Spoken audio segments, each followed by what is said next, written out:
Hello everybody, வணக்கம். My name is Shadish. Welcome to my channel. இன்னைக்கு நாங்க ஒரு முக்கியமான விடயம் உண்டு. என்னன்னு சொன்னா பிள்ளைகள், நாங்கள் 14வது கேள்வி செய்யறதுக்கு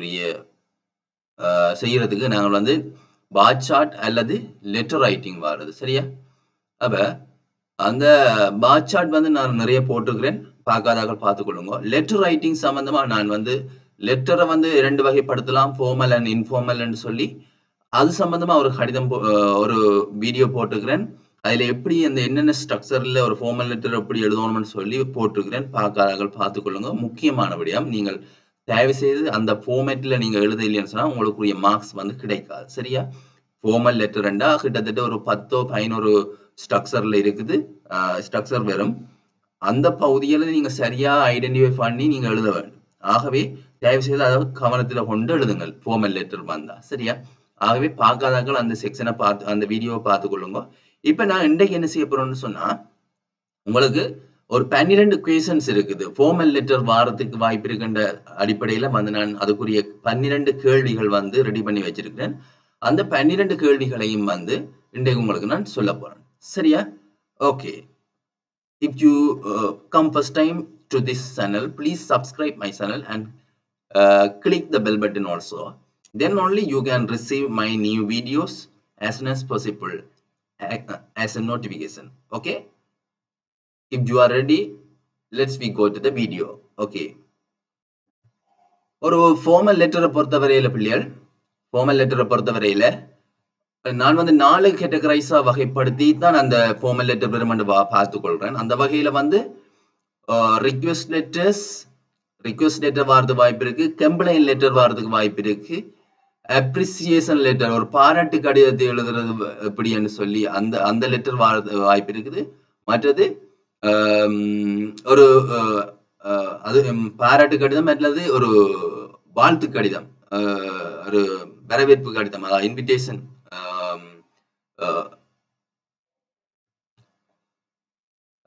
இன்விடேஷன் லெட்டர், அதாவது வரவேற்பு, ஒரு ஆளை இன்வைட் பண்ணி எழுதுற கடிதம், அப்படியானது வரலாம். அதுதான் ஃபார்மல் லெட்டர். அந்த ஃபார்மல் லெட்டரை நான் 4 வகைப்படுத்தியிருக்கேன். அந்த வகையில ரிக்வெஸ்ட் கடிதம் என்று சொல்லிக்கல நான் எதிர்பார்க்கிற கேள்வி இப்ப இந்த கேள்விதான் பெருமன்னு நான் சொல்ல மாட்டேன், கடைசி மட்டும் சொல்ல மாட்டேன். இதைத்தான் படியுங்க, இப்படித்தான். இது உங்களுக்கு ஒரு சாம்பிள். இப்படி வரலாம். சில வேளை இதே கேள்வி கூட வர்றது வாய்ப்பு இருக்குது. ஆகவே இந்த டாபிக்ஸ்களை தெரிஞ்சு நீங்க கொஞ்சம் அது சம்பந்தமா கொஞ்சம் நீங்க பார்த்து வைக்கிறது நல்லது. சரியா? Write a letter, request letterல write a letter to the principal of your school requesting permission to organize a charity event. அப்ப உங்களுடைய பாடசாலை சம்பந்தமாக ஒரு தொண்டு நிகழ்வு ஒன்று ஒழுங்குபடுத்தப்பட்டிருக்குது. அதை நடத்துவதற்கு உங்களோட அதிபர்கிட்ட ஒரு அனுமதி கேட்டு ஒரு கடிதம் எழுதணும். சரியா? அப்ப எப்படி எழுதணும்ன்ற ஃபார்மேட் நான் லெட்டர் ஒன்று சாம்பிளா போடத்தான் போறேன். வீடியோ அடுத்த வீடியோல வரும். ஆனா நீங்க அந்த ஃபார்மேட்ல எழுதுறது நீங்க தயவு செய்து அந்த வீடியோல போய் பார்த்துக்கொள்ளுங்க. என்னுடைய சேனலுக்குள்ள போய் அதை பார்த்துக்கொள்ளுங்க. Write a letter to the librarian requesting new books for the school library. அப்ப உங்களோட பாடசாலை லைப்ரரிக்கு புத்தகங்கள் தேவைப்படும், புது புத்தகங்கள். அப்ப அது சம்பந்தமா ஒரு லைப்ரரியனுக்கு நீங்க புக்ஸ்களை கேட்டு அவருக்கு ஃபார்மல் லெட்டர் எழுதுறீங்க. சரியா? Write a letter to the manager requesting improvement in the local playground. உங்களோட ஏரியாவில் இருக்கிற பிளே கிரவுண்ட் கொஞ்சம் பின்தங்கிய நிலையில இருக்குது. அதை டெவலப் பண்றதுக்கு நீங்க ஒரு வேண்டுகோள் விடுத்து உங்களுடைய மேஜர் அவர்களுக்கு நீங்க என்ன செய்வீங்க? ஒரு கடிதம் எழுதுறீங்க. இப்ப கம்ப்ளைண்ட் லெட்டர் என்று சொல்லிக்கல, right letter to the manager of the bus company complaining about poor bus service in your area. உங்களோட ஏரியாவுக்கு வர பஸ் சர்வீஸ் அந்த ஒழுங்கு இல்லாம இருக்குது, குறைவா இருக்குது. அது சம்பந்தமா ஒரு கம்ப்ளைண்ட் பண்ண போறீங்க. முறையீட்டு கடிதம். அப்ப அது சம்பந்தமா முறையீடுல அந்த ஏரியாவுக்கு தொடர்புடைய டிப்போர்ட்டுக்கு நீங்க என்ன செய்யணும்? அங்க இருக்கிற மேனேஜருக்கு நீங்க கடிதம் எழுத வேணும். சரியா? இப்ப இந்த கடிதங்கள் எல்லாம் நீங்க ஓரி பண்ண தேவையில்லை. அவங்க பாயிண்ட்ஸ் தருவாங்க, இந்த பாயிண்ட்ஸை உள்ளடக்கணும்னு சொல்லி. அப்ப அந்த பாயிண்ட்ஸுக்கு நீங்க எழுதலாம். ஆனா அந்த ஃபார்மேட்ல எழுதணும். சரியா? அதாவது நான் ஃபார்மேட்னு சொல்ற விஷயம் அதாவது send address, date, receive address, salutations, heading, heading அல்லது சப்ஜெக்ட்னு சொல்லுவோம். ஹெடிங் டாபிக் அது வந்து கட்டாயம் ஹெடிங் போடணும். அடுத்தது purpose of the letter, body of the letter, expectation அல்லது ஆக்ஷன், அடுத்தது வந்து க்ளோசிங் சல்யூட்டேஷன், அடுத்தது உங்களோட சிக்னேச்சர், நேம் அண்ட் டெசிக்னேஷன், இவ்வளவு வந்து கட்டாயம் இருக்க வேணும். சரியா? ஆகவே அந்த ஃபார்மேட்ல ஃபார்மல் லெட்டர் எழுத பாருங்க தயவு செய்து. Okay, write a letter to the shop manager complaining about the defective product of you purchased. நீங்க வந்து ஒரு பர்ச்சேஸ் பண்ணின ஒரு விடயம் உண்டு ஒரு ஒரு கடையில இருந்து, அந்த அந்த அந்த பர்ச்சேஸ் பண்ணின விடயத்திலே ஏதோ குறைபாடு இருக்குது. அப்ப அந்த குறைபாட்டுக்கு சம்பந்தமாக முறைப்பாடு செய்து அந்த கடிதத்தை எழுதணும் ஒரு ஒரு கடை மேனேஜருக்கு. சரியா? Write a letter to the municipal council about the issue of garbage collection in your neighborhood. அப்ப உங்களோட அயல் பிரதேசங்கள்ல இருக்கிற இடத்துல வந்து ஒரு அந்த குப்பைகளை சேகரிக்கிறது தொடர்பில் இருக்கிற பிரச்சனையை வந்து உங்களுடைய நகராட்சி அவருக்கு வந்து நீங்க என்ன செய்யணும், ஒரு கடிதம் எழுத வேண்டும். Write a letter to a company applying for a part time. அது அப்ளிகேஷன் லெட்டர்ஸ் சொல்லிக்கல, நீங்க வந்து விண்ணப்ப கடிதங்களை நீங்க விண்ணப்பங்கள் சார்பாக அனுப்புகின்ற போது அதுக்கு ஒரு லெட்டர் எழுதுறீங்க. அப்ப அப்படியான கடிதங்கள்.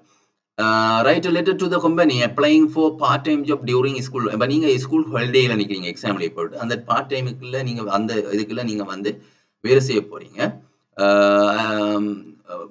எல்லாம் ஸ்கூல்ல கிடைக்கிற சின்ன சின்ன ஹாலிடேஸ் இருக்குது, அதுக்குள்ள வந்து நான் வந்து பார்ட் டைமா வேலை செய்ய போறேன். அதுக்கு நீங்க வந்து அந்த கம்பெனியிட்ட வந்து கம்பெனிக்கு வந்து ஒரு அப்ளை பண்றீங்க, ஒரு விண்ணப்பம் அனுப்புறீங்க, அதோட சேர்த்து ஒரு கவரிங் லெட்டர் அனுப்புறீங்க. சரியா?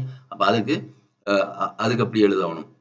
8வது, write a letter to the university requesting details about a scholarship program. ஏதாவது ஸ்காலர்ஷிப் ப்ரோக்ராம் போகுதா, அதாவது கஷ்டமான ஆகலன்னு சொன்னா, அதாவது அவங்க பே பண்ணி சொல்லி அந்த நிதி உதவியோட படிக்கிறதுக்கு ஏற்ற மாதிரி வாய்ப்புகள் இருக்குதான்னு சொல்லி ஒரு யூனிவர்சிட்டிக்கு ரிக்வெஸ்ட் பண்ணி ஒரு கடிதம் எழுதுறீங்க. Write a letter to the newspaper editor applying for the position of the student reporter. அப்ப ஸ்டூடெண்ட் நிருபர், மாணவர் நிருபர் ஒருவர் ஆகிறதுக்கு அந்த நியூஸ் பேப்பர் எடிட்டருக்கு ஒரு கடிதம் உண்டு. அந்த அந்த பொசிஷனுக்கு கேட்டு நியூஸ் பேப்பர் எடிட்டருக்கு வந்து ஒரு கடிதம் எழுதுறீங்க. Letter of appreciation or invitation, அதாவது ஒரு பாராட்டு